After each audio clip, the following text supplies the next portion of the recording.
La ilaha illallah Muhammadur Rasulillah. Di sebalik lagu reggae ini wujudnya latar ajaran keagamaan yang dikenali sebagai Rastafari. Rastafari adalah agama yang lahir di negara Jamaika di Amerika Utara. Kebanyakan masyarakat Jamaika adalah berasal daripada masyarakat Afrika yang menjadi mangsa pemerdagangan hamba.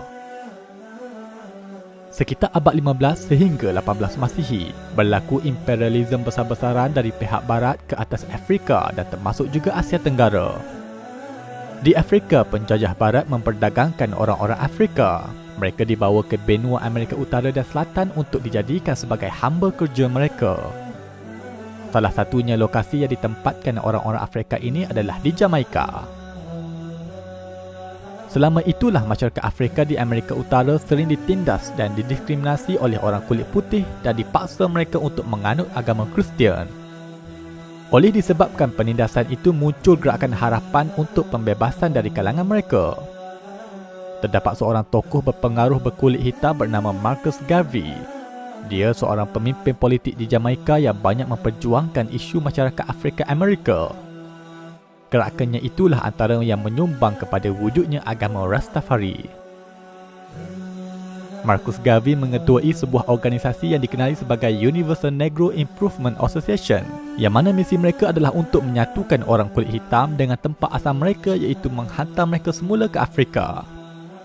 Antara ucapan Garvey yang dianggap sebagai pencetus kepada gerakan ini, dia mengatakan, "Lihatlah di Afrika, di sana akan ada seorang raja yang akan dinobatkan. Dia akan menjadi penebus kalian." Ucapan itu memberi harapan kepada masyarakat Afrika agar mereka dibebaskan dari belenggu penindasan orang kulit putih di Amerika Utara. Selepas beberapa tahun kemudian, berlaku pertabalan seorang raja di Afrika, pertabalan Maharaja Haile Selassie I di negara Ethiopia. Lalu masyarakat Afrika di Jamaika melihat bahawa dia adalah orang yang disebut oleh Marcus Garvey itu. Lalu muncul sebuah harapan yang begitu melangit kepada Haile Selassie I di Ethiopia. Maka mereka membuat satu gerakan yang dikenali sebagai Rastafari yang diambil sempena nama asal Raja Haile Selassie I. Selepas daripada itu, Rastafari menganggap Haile Selassie sebagai Nabi berkulit hitam. Mereka memanggil dengan gelaran Jah Rastafari yang bermaksud Tuhan Rastafari. Haile Selassie dianggap sebagai tokoh yang akan menyelamatkan dan menebus orang kulit hitam dari penahanan orang kulit putih. Malah mereka juga percaya bahawa Maharaja itu akan menyatukan mereka dengan tanah air mereka di Afrika. Gerakan ini mendapat sambutan yang meluas di Jamaika. Pada tahun 1935, telah ditubuhkan sebuah cawangan pertama Rastafari oleh Leonard P. Howell. Howell antara individu yang banyak mendoktrinkan ketuhanan Haile Selassie. Tindakan Howell telah menggalakkan orang lain untuk membantu membangunkan dan menyebarkan fahaman teologi Rastafari.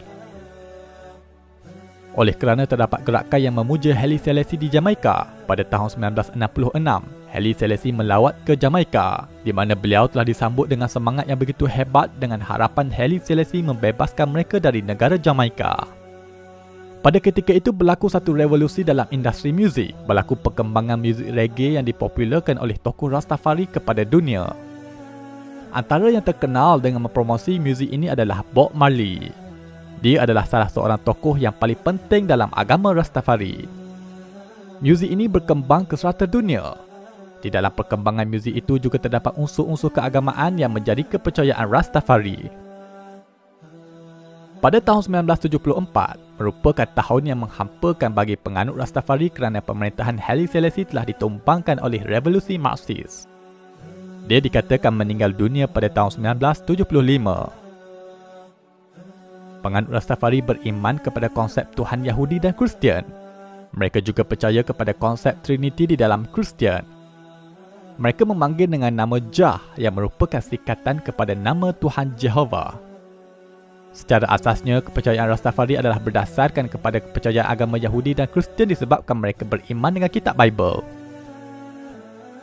Penganut Rastafari percaya bahawa Tuhan Jah akan berjema di bumi seperti Jah menjema menjadi Jesus. Mereka juga percaya Tuhan Jah telah menjelma menjadi Maharaja Haile Selassie di Ethiopia. Bagi mereka, Haile Selassie adalah jelmaan kedua selepas daripada Jesus. Rastafari tidak beriman kepada adanya hari akhirat. Bagi mereka, neraka adalah Jamaika, manakala syurga pula adalah negara asal mereka iaitu Afrika. Mereka menamakan Afrika dengan panggilan Zion sebagai syurga di bumi.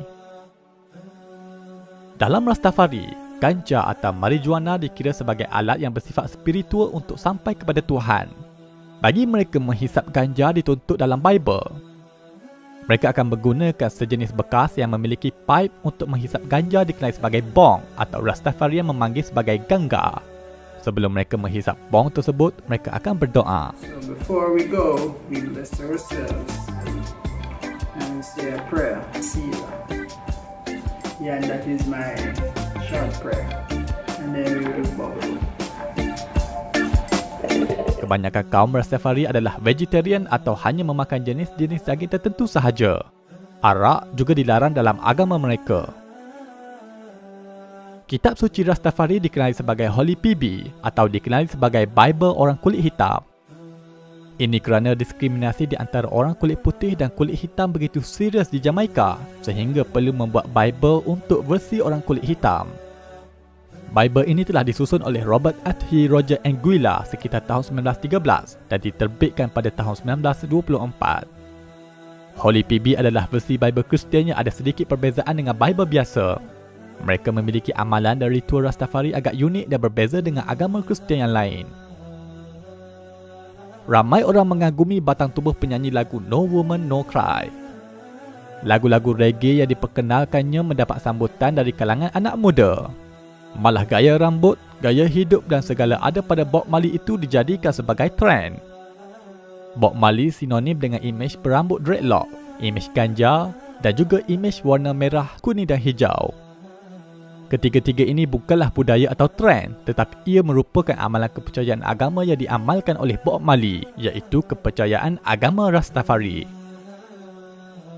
Warna merah, kuning, hijau adalah warna bendera agama Rastafari di Jamaika.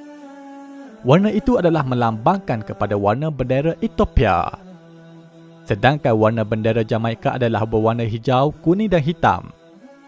Imej bendera Rastafari itu adalah bermaksud Ethiopia adalah Zion, yakni tanah pembebasan atau dikenali sebagai syurga bagi Rastafari. Begitu juga dengan gaya rambut dreadlock atau dikenali sebagai gimbal seperti Bob Marley.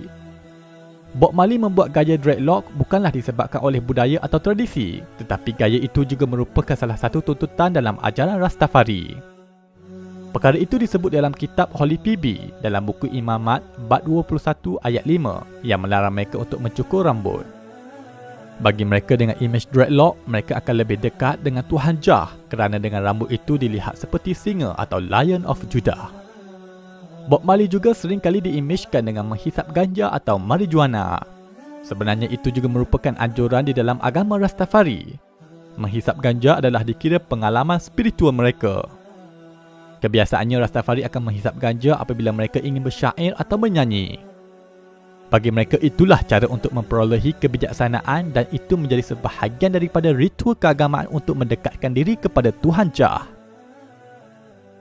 Di dalam lagunya, Bob Marley berbicara tentang politik, wawasan metafizik, kesenian dan juga kesejahteraan. Lagu berjudul Exodus umpamanya adalah lagu yang mengharapkan seorang pahlawan yang akan membebaskan masyarakat Afrika di Jamaika. Lagu Redemption Song antara lagu yang jelas menceritakan situasi masyarakat Afrika yang menjadi mangsa pemerdagangan dan mereka memperjuangkan kebebasan. Manakala lagu One Love pula menyeru kepada kesatuan kemanusiaan di dunia sesuai dengan apa yang dibawa oleh Rastafari. Sejarah telah membuktikan bahawa Bob Marley adalah seorang tokoh penggerak pembebasan Jamaika sekaligus merupakan seorang pendayah Rastafari melalui muziknya. Dia yang membawa trend muzik reggae ke seluruh dunia sehingga pada hari ini terdapat ramai anak muda di Malaysia yang meminatinya. Fahaman Rastafari agak menarik kerana amalan agama mereka ini dilihat menjadi identiti agama mereka. Mereka sinonim dengan menghisap ganja, menyimpan rambut dan bermain lagu reggae. Itu antara gaya hidup mereka yang jelas membentuk identiti kepada Rastafari. Akan tetapi ramai yang tidak mengetahui bahawa itu bukanlah satu trend semata-mata yang dibawa oleh Bob Marley tetapi ia adalah satu tuntutan agama. Sebagai Muslim, ingatlah kita kepada sabda Nabi SAW. Man tashabbaha biqaumin fahuwa minhum. Sesiapa yang menyerupai suatu kaum, maka ia termasuk dari kalangan kaum tersebut. Hadis riwayat Abu Daud.